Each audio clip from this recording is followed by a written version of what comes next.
وہ 10 گھنٹے محنت کر رہا ہے روڈ کے اوپر، اور اس کو چھوڑے مڈل ایسٹ کے اندر سخت گرمی میں سڑکوں پہ کام کر رہے ہوتے ہیں مزدور. ان سے زیادہ محنت کون کرے گا؟ میں اور آپ نہیں کر سکتے. مگر وہ کامیاب کیوں نہیں ہوتے؟ کیونکہ انہوں نے اپنے ذہن کو استعمال نہیں کیا، انہوں نے سوچا نہیں. تعلیم ضروری نہیں کہ آپ کو ترقی کی راہ پہ لے جائے، عقل انسان کی ترقی کی راہ پہ رہ جاتی ہے، اور لوگوں نے یہ کام کیا. تو دوستو، آج سے سب سے پہلا سٹیپ یہ ہو کہ یہ تقدیر کا رونا بند کر دیں، قسمت کو الزام دینا بند کر دیں، اور یہ دیکھیں کہ میرے میں جو صلاحیت ہے اس صلاحیت کو میں کس طرح بروکار لے کر کچھ کر سکتا ہوں، کیا کر سکتا ہوں، اور لوگوں نے کیا ہے، آپ بھی کر سکتے ہیں. اس خالق کے کائنات ہے، اس پاک پروردگار کے خزانے میں کوئی کمی نہیں ہے. اگر وہ 2% کو اتنا دے رہا ہے تو باقی 98% کو کیوں نہیں دے رہا؟ اگر آپ تھوڑا سا گوگل وغیرہ پہ چیک کریں تو آپ کو ایک بڑی عجیب غریب اسٹریٹجی سمجھ میں آئے گی. ایک بہت بڑے ماہر فائنانس تھا دنیا کے اندر، معیشت کا بہت بڑا ماہر تھا، اس نے ایک بڑی عجیب غریب بات کی. اس نے کہا دنیا کی تمام دولت اگر لوگوں سے لے لی جائے اور یہ 4% لوگوں کو دے دی جائے، اور وہ 4% لوگ اپنی تمام دولت واپس دنیا والوں کو دے دے، تو چند سالوں میں وہ دولت پھر وہ 4% لوگوں کے پاس آ جائے گی. اس کا مطلب ہے کہ وہ 4%، 6%، 10% لوگ جو ہیں، جو دنیا میں بہت ہی کامیاب ہیں، ان کے پاس کوئی ایسا فارمولا ہے، ایسی استعمال کرتے ہیں ایسی اسٹریٹجی اور طریقہ کار کہ آپ کے پاس سے جو دولت ہے وہ پھر ان کے پاس آ جاتی. یہ کیسے ہو سکتا ہے کہ باقی دنیا جو ہے وہ غربت میں اپنی زندگی گزارے یا تکلیف میں اپنی زندگی گزارے؟ اس لیے کہ اکثریت جو ہے وہ ہمت ہار بیٹھتی ہے، ہاتھ پیر پھول گئے، اب تو کچھ نہیں ہو سکتا، چلو بھائی چھوڑ دو. یہ نہ کریں.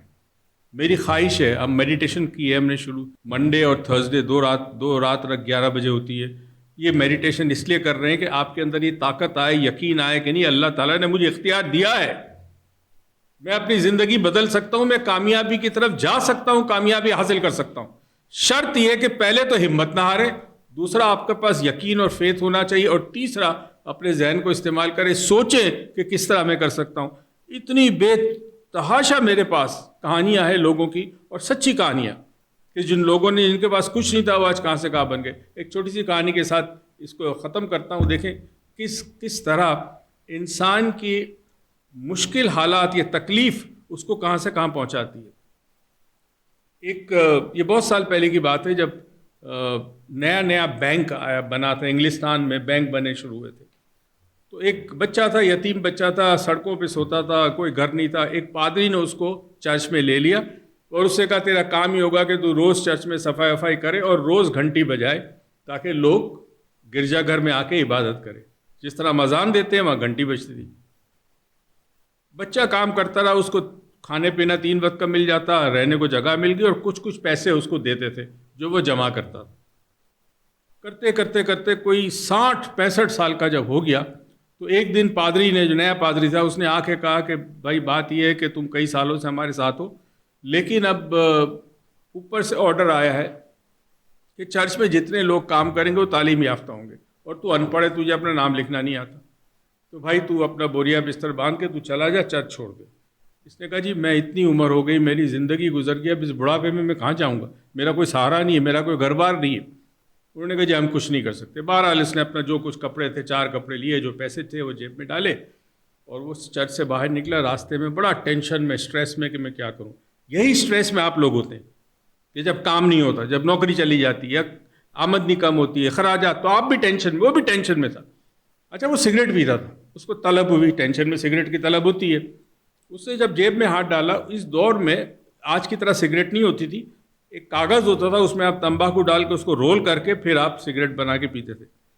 اس نے دیکھا کہ یار میرے پاس کاغذ تو ہے، تمباکو نہیں ہے. اب وہ ڈھونڈنے لگا کہاں ملے گا تمباکو. کئی گلیاں گزرنے کے بعد اس کو دکان ملی، وہ جا کے اس نے تمباکو لیا، سگریٹ بنائی، پینے لگا، اور سوچنے لگا کہ اتنا دور آنا پڑا مجھے تمباکو لینے کے لیے، کیا یہ ممکن ہے کہ میں کوئی ٹھیہ لگا دوں جہاں میں یہ سگریٹیں بنا کے بیچوں، یا کاغذ اور تمباکو بیچوں، سگریٹ کا کاغذ. اس نے اس آدمی سے بات کی جو مالک تھا کہ یار مجھے کچھ تھوڑا سا ادھار دے دے، میں یہاں سے 2-4 گلیاں چھوڑ کر میں بیٹھتا ہوں، ٹھیہ بک گا، شام کو تجھے پیسے لا کے دوں گا، پھر واپس مال لے لوں گا. بہرحال قصہ مختصر، اس نے اس کو اجازت دی اور یہ بھی کہہ دیا کہ رات کو تو میرے یہاں سو جایا کر میری دکان میں، تاکہ رات کو حفاظت بھی ہو۔ کچھ عرصہ یہ سلسلہ چلا، اب اس کا ٹھیا جو چلنا شروع ہوا۔ اس نے پھر دیکھا کہ آگے اور جگہ ہے جہاں پہ کوئی سگریٹ بیچنے والا نہیں ہے، تو اس نے ایک دو اور لڑکوں کو، جو اس دور میں یتیم بچے روڈوں پہ گھومتے تھے، سوتے تھے، اسٹریٹ چلڈرن جس کو کہتے ہیں، ان میں سے کسی کو لیا اور اس نے دوسری جگہ ٹھیا کھولا۔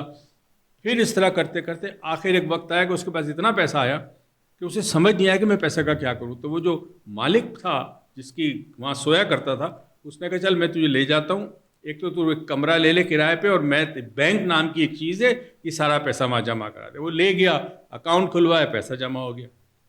کچھ سال ہو گئے، اب یہ کوئی 80 سال کی عمر ہو گئی۔ ایک دن یہ روز صبح سارے ٹھیوں سے پیسہ جمع کر کے بینک میں جمع کرا۔ ایک دن بینک کا جو پریسیڈنٹ تھا وہ انگلستان سے، لنڈن سے آیا، اپنی مختلف برانچز کو دیکھتے ہوئے یہاں آیا۔ اس نے مینیجر سے کہا میں سب سے بڑا جو اکاؤنٹ ہولڈر ہے اس سے ملنا چاہتا ہوں۔ اس نے کہا سر وہ بابا ہے، ابھی آئے گا تھوڑی دیر بعد۔ بابا جی آئے تھیلوں میں پیسے لے کے، تو مینیجر اس کے پاس گیا، اس نے کہا جی ہمارا بینک کا پریسیڈنٹ آپ سے ملنا چاہتا ہے۔ لے گیا کمرے میں، سلام دعا ہوئی، تو اس نے کہا سر میں بڑی خوشی ہوئی آپ سے مل کے کہ آپ سب سے بڑے اکاؤنٹ ہولڈر ہو، تو ہماری ایک اسکیم ہے جس میں آپ اپنے پیسے کو کچھ سالوں کے لیے فکس کر دو اور اس پہ آپ کو انٹرسٹ ملے گا، تو آپ تیار ہو؟ اس نے کہا کوئی بات نہیں۔ اچھا ان پڑھ تھا، اس کو کچھ نہیں، اس نے کہا جی جیسا چاہو۔ انہوں نے فارم لا کے دیا کہ سر ہم فل کریں گے، آپ سائن کر دو۔ اس نے کہا میں سائن نہیں کر سکتا۔ وہ پریسیڈنٹ حیران ہوا، سر نہیں کر سکتے؟ اس نے کہا سائن نہیں کر سکتا۔ کیوں؟ اس نے کہا اگر مجھے لکھنا پڑھنا آتا نا تو آج بھی چرچ میں گھنٹی بجا رہا ہوں۔ تو میں اور آپ تو اس سے زیادہ خوش نصیب ہیں۔